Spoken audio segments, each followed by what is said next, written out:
Hi, I'm Brad. This is Sneedenworks, and I knock out almost all the upholstery that needs to be done for the Malibu. It looks freaking sweet. Let's go. Honestly, was not going to make a video on this because I just did a seat video for my truck, but this is dealing with a Malibu, so a lot of you will be happy to know that I am working on it. I'm doing things while I can, while it's cold out inside the house. These are the seats for it. And I already replaced the center section with this plaid. What I don't like about it is that there's nothing really keeping this fabric totally attached to the scrim foam besides a little bit of glue that I put on there. And I didn't put enough glue on here for it to hold properly, I should say. I was just afraid it was going to bleed through. And then I got to looking on the gram, just scrolling through things. It's like, who makes really cool interiors? Well, Singer Porsche. And it's like, well, they've got all those like those D-rings inside, or not D-rings, but like those stylish rings inside their seats. And I was like, that is such a cool look. So I found on Amazon, it's just like a upholstery grommet kit. So this is just one side of it. What if we tear this thing back apart and we put all kinds of little grommets in there? That will hold the material to the foam, and I won't have to worry about it coming apart. Plus, it's going to look freaking sweet. So I'm going to get to that. I'm actually going to tear this guy apart. I haven't done the other seat yet. I got it torn apart, but I still got to make the center material. And we're going to put these little rings in there and make it look a little bit higher elevated. The wish.com of Singer, I should say. So I'm going to get to it. I'm going to tear this guy back apart, and then I'll show you how I'm going to go about doing this, because the tool that I got with it doesn't have really a deep throw. Like if you just look up on Amazon, upholstery grommet, this thing will come up. I think it was like $50 or whatever. But I can stick the pieces in the vise and do it that way. I'm just thinking out loud. We're going to get to it. I'm actually really excited for this. So tear it apart. I'll show you how to do the next step. Torn apart, playing with the layout. I think I like this.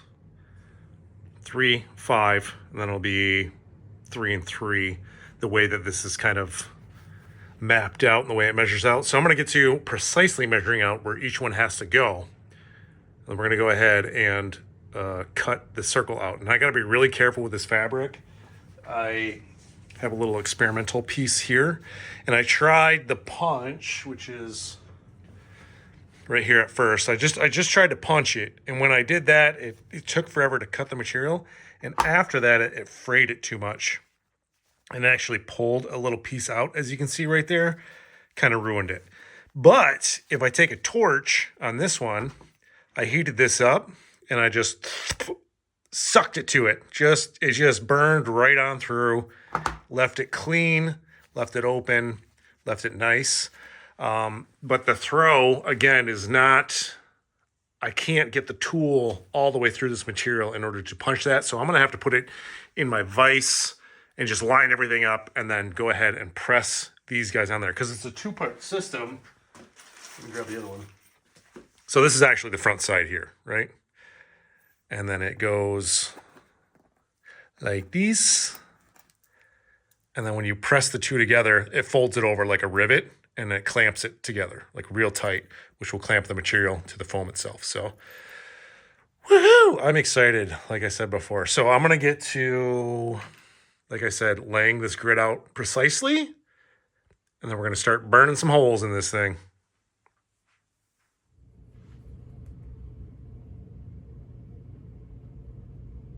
Got my pattern laid out, at least on this section here. I didn't do this section yet, but I just want to kind of try it on here. Like I said before, we're gonna burn it is the best way to do it, because if you think about it, material is plastic. So when you burn it, it'll singe the ends and keep it from fraying. Where is my stuff?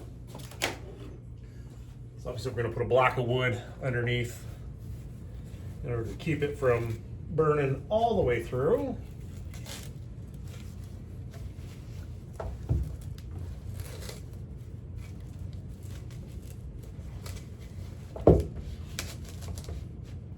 like this.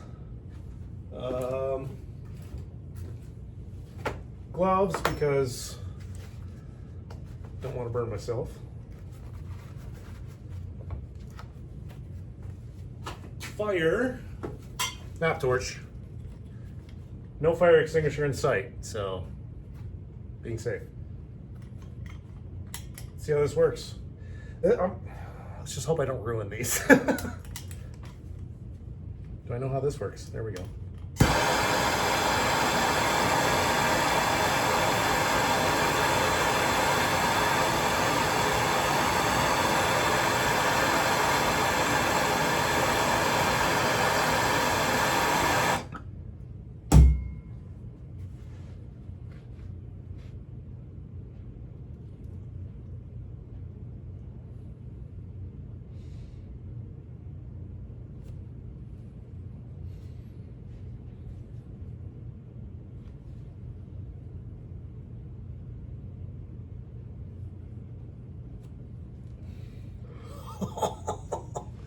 Look at that.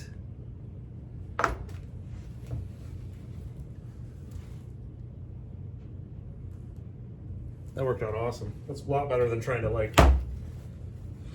slamming that thing real down hard and hoping you get a good clean cut. Did leave a lot of residue in there, but it'll just burn off. Cool. Only have a lot more to go. So I'm gonna get these all knocked out, and then I'll show you the next step on how we're gonna press these guys in there. So I tried to use my vise over there, kind of place everything and then scrunch it. Just really wasn't getting the results that I wanted to. Another thing that I noticed is when I burned the holes into the material itself, it burned it a little big. So I'm gonna guess step it down a size. I used the 12 millimeter to do the 12 millimeter, but we're not punching, we're burning. So if I probably use the 10 millimeter, probably be a perfect size. So I'm really fighting how much material I have to work with in order to get the grommet on there correctly, in order to pinch it all. I've been having a few screw ups in that aspect of it, and I'd have to go through and redo it. And I'm not using the vise anymore. I did order a press, which you'll probably see here in this video, me using instead of, you know, the vise itself, because it wasn't working out.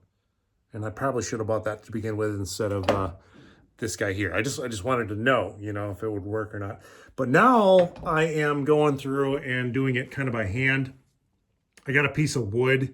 I drilled a hole in it, and then I got the flange part of it on there. You can see I got a piece in there right now. And then I'm placing it over the top like so, which is helping not get any of the material or anything stretched. And I'm just lining everything up. And then I'm going through like this, and I'm hitting it with this rubber mallet guy, holding it by hand, and it's working out well. As long as you hold it solid, hit it solid, it will compress pretty dang good. I'm gonna finish this seat like this. But the next one, I'm gonna burn the hole smaller, and I'm gonna use that press I'm gonna get hopefully tomorrow. It says that I should get it overnight tonight yet, so I should be able to still knock all this out this weekend. My goal. I'm gonna keep going. I'm gonna finish up this seat like this, and then I gotta get going on the other seat, and I still gotta do the material and the burning and all that stuff. By the time all that's done, the day's over. Day's gonna be over, so. Cool, just little tips and tricks and where I'm screwing up, and hopefully you won't. All the grommets are hammered in. Let's just say not all of them are perfect circles, perfect stamps, because, you know, you're swinging and hammering and going to town on them in order to get them to crunch. That's why I've got the press coming. So the next set or future sets or customer projects will look a lot better with the actual press going on. Obviously, they're holes now, so you're going to be able to see through it. And I didn't want to see, you know, foam on the other side of it. So I took the scrap material that I ended up cutting out, gluing it to the foam. So that'll be the back of it now. So now you'll see black through there. Much better. That's sideways. 4 of you will notice it because only 4 of you watch this video. So it's going to work out nicely. I can put this back on now. So I'm going to do that. We're going to see the final results here. One seat is done. That looks pretty dang cool, but I am working on the other seat. I did get my press in. It's the next day, so I'm eager to use that guy, but I am working on the inserts for the other seat. And obviously this is way easier when you do the order of operations in the correct order, which is, you know, let's cut this out and put the grommets in before we sew everything together so you're not working with so much material. I sized down to a 10 millimeter for the 12 millimeter rivets or grommets, and it fits in there perfectly when you burn them. So obviously I'm not going through and I'm not hammering it through. I'm lighting this guy on fire and I'm burning a hole, and the hole is absolutely perfect for this size. So that's one little tip for you. Size it down, makes it much easier. I'm gonna go through, I'm gonna burn all these guys out, and I'm gonna try this thing out and see how good it is comparably to my old hammer method. Should be a cleaner result, I hope. I'm gonna do a couple test runs on some test panels, but this is gonna look pretty sweet. And then I just gotta obviously sew it all together and get this seat wrapped up.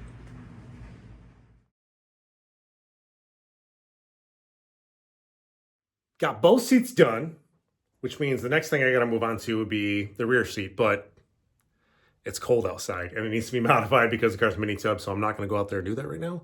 Next thing I'm gonna work on are these door cards. These are the upper door cards, driver's side, passenger side, and this go in the rear. This is where I'm gonna carry the theme over, do plaid inside here, grommets, faux suede on the rest of it. Should be pretty simple. Let's knock it out.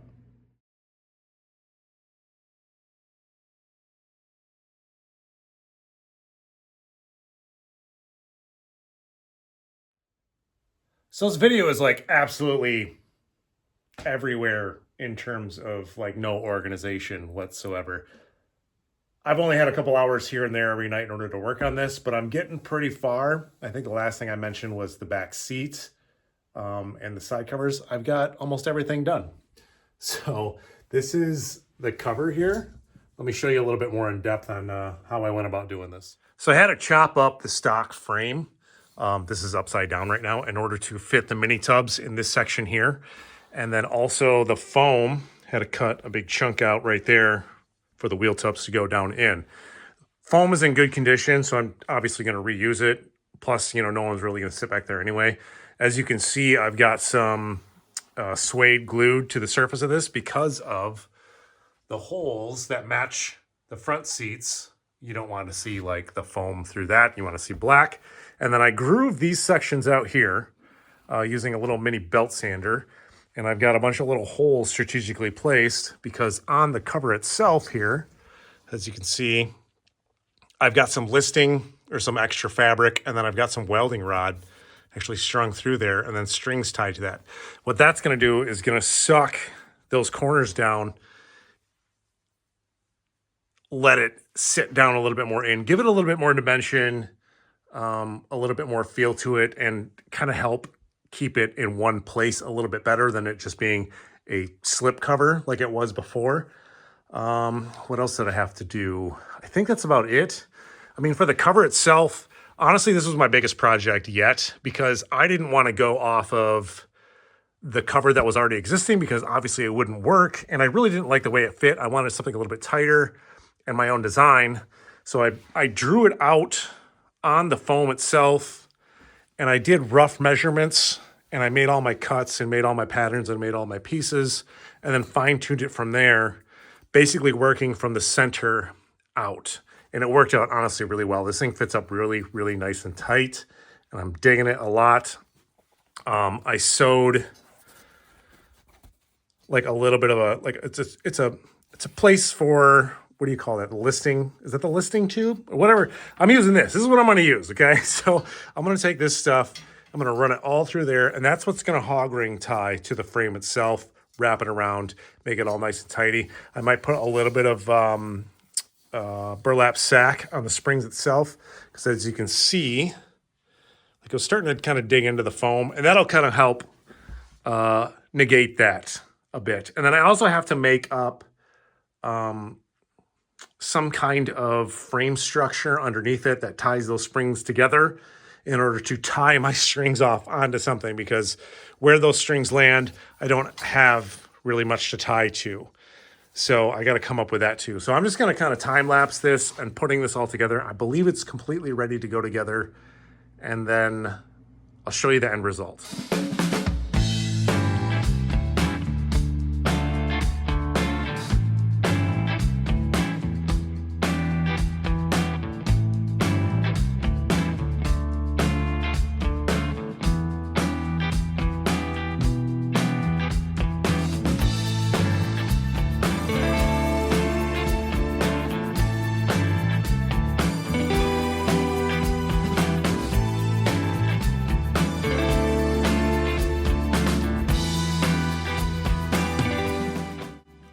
Check that out.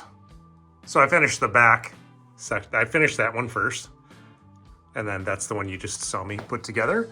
Honestly, the reason why I didn't go over every little step that I went over, because I had no idea what I was actually doing, and I was just making it up as I go. And for some reason, it all came together to look this freaking amazing, and I love it. It looks so good. So if you ever thought like, hey, can I do my own upholstery? Give it a shot, because you never know what you can come up with. It might be magical. It might be as magical as this right here. Like I'm shocked. I'm honestly shocked as to how well this all kind of came together and how good this thing all fits together. It's full of dust from shaving out all that, the foam and stuff, but I dig it. I dig it a lot. Also, those are the side panels that I never showed you. Maybe I did mention some of it. Maybe, possibly. I don't know, but these are like the upper door panel parts here. Hold on. So like, that's the passenger door panel right there. And the window crank goes right there. Those turned out pretty freaking cool too. I got to do the bottoms and stuff yet, but yeah. I dig it. There we go, you guys. All this looks so freaking cool. And I had so much fun doing it, honestly. Like, it's just, it can be tedious at times, but it's just like measuring, making sure everything's right. And then when it all comes together and it all looks like exactly what you thought it was gonna look like, that's just so rewarding. And it looks quality to me. And I'm more excited now than ever to finish that car. So that's probably what we're gonna be working on next. I am gonna start doing this upholstery thing as like a main side job. So I got a lot more projects coming up. So if you guys want to see that, you know, maybe I can go into more details about my process on how I go about doing things. Let me know. You know, maybe I'll give you my little tips and tricks that I picked up from other people, because, you know, obviously I'm not making up anything. I'm just, you know, going off of what I've learned and then adapting it to whatever our processes I need to in order to make it happen. So anyway, thanks for watching, guys. I really appreciate it. Hit that like, hit the subscribe, because, you know, it helps, I guess. That's what people are supposed to say. We'll see you on the next one. Bye.